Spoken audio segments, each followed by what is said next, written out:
muchos diarios del mundo, se le considera una especie de Robin Hood de la era electrónica, que roba con gran estilo a los países ricos para beneficio de los países del este y de Rusia a través de varias fundaciones con objeto de pavimentar el cambio a la democracia a los pobres países recién liberados del comunismo. Muy buenas tardes, amigos. Suso Souto, un saludito y empezamos. ¿Quién es George Soros? La gente lo conoce mucho porque está de moda con el tema de las financieras, el poder y el nuevo orden mundial. Se le conoce por la injerencia en los países del este de Europa y por patrocinar también todas estas primaveras occidentales, marchas en protesta, incluso estas marchas de féminas ahora mismo en Estados Unidos en contra de Donald Trump. Pero ¿quién es realmente este señor? La leyenda oficial cuenta que en el año 1930, como adolescente judío de padres judíos, fue exiliado de Budapest por los nazis, pasando por Inglaterra, donde estudió en la Escuela de Economía de Londres y posteriormente llegó a Estados Unidos a mediados de los años 50. Se sintió atraído mágicamente por Wall Street, el poder del dinero, y tuvo una carrera bastante discreta hasta el año 69. Entonces se hizo cargo de la administración de un cuantioso capital y muy misterioso. Vendió acciones que no eran suyas, confiando que su precio caería antes del plazo fijado y podría recomprarlas a menor precio. Wall Street, banca, especulación pura y dura. De estos capitales nació el grupo Quantum, que es el grupo principal de George Soros, una batería de capitales especulativos que opera desde las Antillas holandesas, Aruba, es decir, un paraíso fiscal. Hoy es considerado una de las maquinarias inversoras más influyentes de todo el mundo, con poder incluso para cambiar y manipular gobiernos. Soros ha delegado los negocios a un equipo gerencial y dirige ahora mismo solo las grandes campañas, es decir, las grandes cuentas. Describe sus principios en el libro La alquimia de las finanzas, en el cual dice: lo que crean los especuladores será más importante que la realidad de la economía. En eso se basa nuestra economía, fe y especulación. Nada de matemáticas exactas. Sin embargo, esa es la imagen que la prensa, en manos de quienes ya sabemos, nos presenta sesgadamente. Pero ¿quién es realmente George Soros? Soros especula en los mercados financieros mundiales con su firma clandestina extracontinental Quantum Fund, un fondo de inversiones privadas que administra para una serie de mandantes un capital de miles de millones de dólares. El Quantum Fund está registrado en el oasis tributario, como os dije, de Aruba, las Antillas holandesas, y para evitar la supervisión de las autoridades estadounidenses sobre sus tejemanejes financieros, Soros contrata casi exclusivamente a ciudadanos europeos para su consejo administrativo. Sus directores son una extraña mezcla de economistas de Suiza, como no, y también de Italia, uno de los países en el que más injerencia tiene, incluso relación con los carbonarios, el principio de la mafia, y muchos de los políticos que no me da tiempo a comentar a todos en el programa. Soros ha sido incorporado como hombre de paja, hombre de goma, al conglomerado bancario anglo-francés de los Rothschild. Está todo totalmente ligado, y en estos programas de quién es quién seguiré al de Soros, lógicamente, con la familia Rothschild para seguir avanzando en todo esto. Comprensiblemente esta circunstancia se mantiene oculta claramente, pues tanto por el interés de Soros como el propio Rothschild, para no enturbiar sus estrechas relaciones pues con los amigos de la City londinense, el Ministerio de Relaciones Exteriores, el Estado israelita, que siempre está por el medio, así como sus poderosos amigos del establishment yanqui o norteamericano. Un cómplice frecuente en las especulaciones de Soros, especialmente las que tienen que ver con el alza del oro, como no, es Sir James Goldsmith, miembro también, como no, de la dinastía Rothschild.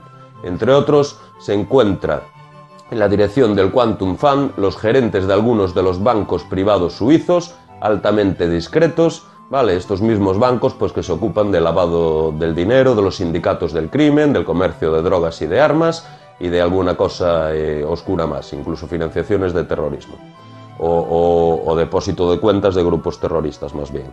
La relación de George Soros con los ultrasecretos círculos financieros internacionales de los Rothschild no es ninguna vinculación común ni casual. El más que extraordinario éxito de Soros como especulador financiero en los mercados financieros de más alto riesgo no se puede definir simplemente como suerte de jugador.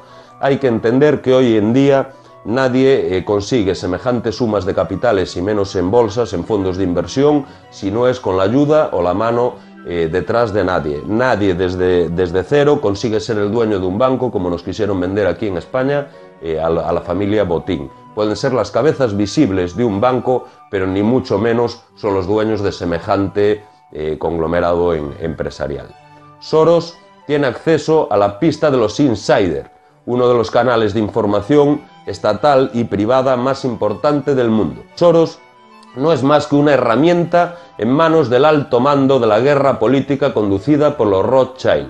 Pertenece a los círculos que hace menos de 30 años organizaron la campaña de odio llamada Cuarto Reich en contra de la reunificación de Alemania y Soros es declarado y rabiosamente anti-alemán. En su autobiografía Underwriting Democracy de 1991, Soros advierte del peligro que una Alemania unificada pudiese perjudicar el equilibrio de fuerzas en Europa. Pues no lo han perjudicado, se lo han apropiado todo. No es difícil ver de qué manera podrían aparecer nuevamente las condiciones de entreguerras, la misma que estamos viviendo actualmente y más desde la llegada de los republicanos con Trump a Estados Unidos. Una Alemania unida se convertirá en el poder financiero más fuerte y desarrollará la Europa oriental para su propio espacio vital, una terrible pócima encantada. Quizá toda esta injerencia militar de Estados Unidos en el este de Europa que nos venden en contra de Rusia podría ser, si queréis opinar, para tapar la expansión y el auge de Alemania de alguna de las maneras, no lo sé. A través de sus contactos en Estados Unidos, George Soros está presente en los círculos del servicio secreto y de las finanzas dentro y en los círculos de la Casa Blanca. Debemos tomar medidas para provocar una caída segura del marco en un 30%, a fin de que Alemania no pueda reconstruir al sector oriental y convertirlo en un factor económico de peso dentro de una nueva Europa. Tienen para todos. Soros, quien a decir de sus colaboradores tiene un ego increíble, como en todos estos psicópatas que nos dominan, relata personalmente cómo sobrevivió a la Segunda Guerra Mundial en Hungría siendo judío mediante una identidad falsa. Espero que 3 o 4 días antes de morir no se retracte y nos diga que no estuvo nunca en Hungría o que no estuvo en algún campo de concentración, como cada vez estamos viendo más con los pocos que quedan de Auschwitz y de la Segunda Guerra Mundial. Lo que no relató es que fue protegido de la persecución por un sujeto que se apoderaba de los bienes de los judíos ricos, actividad de la cual el George Soros parece haber participado con especial entusiasmo. En público, Soros financia y patrocina una larga serie de eventos sociales, conciertos de la paz, becas para jóvenes europeos del este de Oxford. Otros hablan también de que se les da un sueldo a estos antisistema para moverse entre las ciudades, pero la verdad es, sin embargo, pues parece bastante distinta a todo esto. Soros es personalmente responsable por el caos que provocó la terapia de shock en Europa Oriental a partir del 89, a partir de la caída o cuando empezó a caer el comunismo. Él forzó a los débiles gobiernos de estos países del este, que en ese momento estaban destrozados, a adoptar medidas económicas pues un tanto descabelladas como draconianas, pues las que han permitido comprar los recursos de extensas zonas de Europa Oriental a precio de saldo, igual que hacen en África, lo estamos viendo. Incluso la familia Rothschild compró una tierra y no permite transitar por ella a los indígenas que necesitan ir a por agua, y como no, por 2 pesetas, pero hay que entenderlo, como siempre pones a dirigentes, a los tontos útiles que decimos, pues al final esos políticos, en vez de gobernar para tu pueblo, por una puñetera comisión de 4 duros que le dan, venden a su pueblo, a su gente e incluso a sus tierras. Soros tiene una injerencia, sobre todo aquí en Europa, tuvo una injerencia importante en Hungría, tuvo una injerencia muy importante en Yugoslavia, fue uno de los agitadores de esa guerra. De hecho, alguno de los colaboradores que trabaja para él fue asesor directo de Milosevic, un británico que ahora mismo no me acuerdo el nombre, y después, sobre todo en Polonia y Rusia, ¿no? A finales del 89, en Polonia, pues Soros organizó un encuentro secreto con el gobierno comunista, el de Rakowski, y los dirigentes de Solidaridad, ¿no? Ya cuando ves un partido político, una fundación o algo que se llama Solidaridad, Podemos, Progreso, hay que tener un cuidado de narices, porque al final hacen todo lo contrario. Y los comunistas, para este plan, debían entregar el poder a Solidaridad, pues para garantizarse la confianza del pueblo, y entonces el gobierno deliberadamente debería llevar a la quiebra a sus propias empresas agrícolas e industriales mediante la aplicación, pues, de intereses astronómicos, la negación de créditos fiscales y el recargo de las deudas ya impagables. Esto, si lo extrapolamos a 30 años, y lo vemos ahora mismo aquí en España, por ejemplo, está pasando, pero idéntico al 100%. Desde que yo soy niño se vendieron todas las empresas públicas que daban pérdidas, y al momento de venderlas, a los 2-3 meses, empiezan a dar beneficios, y si miráis las listas de los políticos que participaron en esa venta, acaban todos trabajando en los consejos de administración de estas empresas. Es algo totalmente indignante, y no sé ya qué calificativos utilizar. Bueno, siguiendo con lo de Polonia, luego Soros llevaría a sus amiguitos capitalistas, a los ricos internacionales, a Polonia como compradores, pues, de estas empresas estatales privatizadas, y el ejemplo más reciente, pues, fue el complejo siderúrgico que se llama Huta Warsawa, el que, según estimación de peritos occidentales, tendría un costo que fluctúa entre los 3 y 4.000 millones de dólares. En pocos meses, el gobierno polaco aceptó hacerse cargo de las deudas de Huta, para luego venderlo totalmente saneado a la firma milanesa Lucchini por la suma de 30 millones.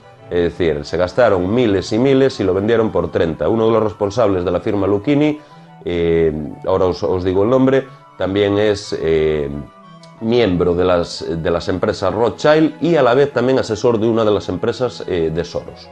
Para la concreción del plan, Soros recurrió a Jeffrey Sachs, que era un asesor financiero judío polaco, que no podía actuar profesionalmente en Polonia, solo en Bolivia. En aquel momento a los judíos aún no se les dejaba actuar, pero Soros admite haber sabido todo esto de antemano, es decir, que sabía que su terapia económica de shock para Polonia, que desataría una fuerte desocupación, cierre de fábricas, tensiones sociales y demás revueltas que podemos ver aún hasta el día de hoy, y por eso mismo precisaba que Solidaridad, pues, tomara el poder. A través de su fundación tuvo también acceso a los principales creadores de opinión de la prensa, y con eso, pues, se fue ganando el apoyo y que no lo echaran a patadas del país. Su colaboración con la embajada estadounidense en Varsovia, porque ahí el tejemanejes de ambos, de Estados Unidos, bueno, Soros no deja de ser un agente, ¿no?, al final de los mismos poderes, y esto le posibilitó, pues, controlar a la prensa mediante censura, generando propaganda, pues, de terapias y reaccionando de mala manera ante cualquier crítica. Y si lo volvéis a extrapolar, es exactamente lo que está pasando ahora. Nos llaman conspiranoicos, pero todos estos planes vienen de muy atrás y poco a poco los van haciendo, y encima vemos cómo se repiten en distintos países, y con el tiempo vemos también que es todo un poco cíclico. No es todas estas estrategias realmente, si miramos los libros de conspiración masónica, Illuminati, pues no deja de ser exactamente, pues, la típica de los Illuminati talmudistas, o como le queramos llamar al sionismo. ¿Acaso estos no son una cofradía conspirativa, pues, de magnates, de nobles, de iglesias, de sectas, de masonería, de la ONU, servicios secretos, gobernantes, dueños de los medios y agencias de comunicación, y todos estos, pues, asociados al sionismo, y que busca obtener el gobierno mundial siguiendo las enseñanzas, pues en este caso no sé si las del Talmud o las que no nos enseñan, pero está claro que llevan esta línea desde hace muchos años. Y para acabar con este programa, para que no se alargue, puesto que habría mucho que hablar, estoy hablando un poquito más del pasado, pero podría hacer una segunda parte hablando de la situación actual, que es exactamente lo mismo. Uno de los frentes de batalla más importantes de George Soros siempre fue Rusia, ¿no? De la que al final pues no consiguió parece ser lo que quería, aunque la banca rusa pues también está dominada por los Rothschilds, pero cuando fue la caída del muro de Berlín, Soros condujo pues una delegación a Rusia para trabajar con Gorbachev en ese momento, y después con la llegada al poder de Boris Yeltsin sí consiguió hacer una injerencia pues más alta en el gobierno ruso, en los estratos de gobierno y de poder, y compró a las personalidades pues más importantes tanto en el campo político como en el económico en ese momento. Pero con la partida en falso de Gorbachev tras la caída del muro, se pasó al círculo de Yeltsin, y aquí sí fue donde tuvo mayor poder en Rusia, por el error de Yeltsin de venderse a Occidente de alguna de esas maneras, y que con Putin ahora mismo pues está claramente cambiando, ¿no?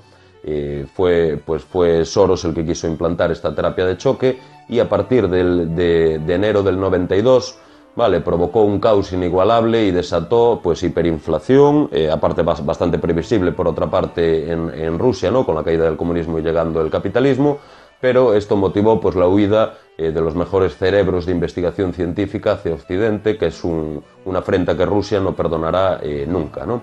Bajo el plan de Soros, el gobierno de Yeltsin pues decretó también unos recortes enormes a las subvenciones que favorecían la agricultura y la industria, que era la base principal de Rusia en ese momento, y además que estaba toda la economía en manos del Estado.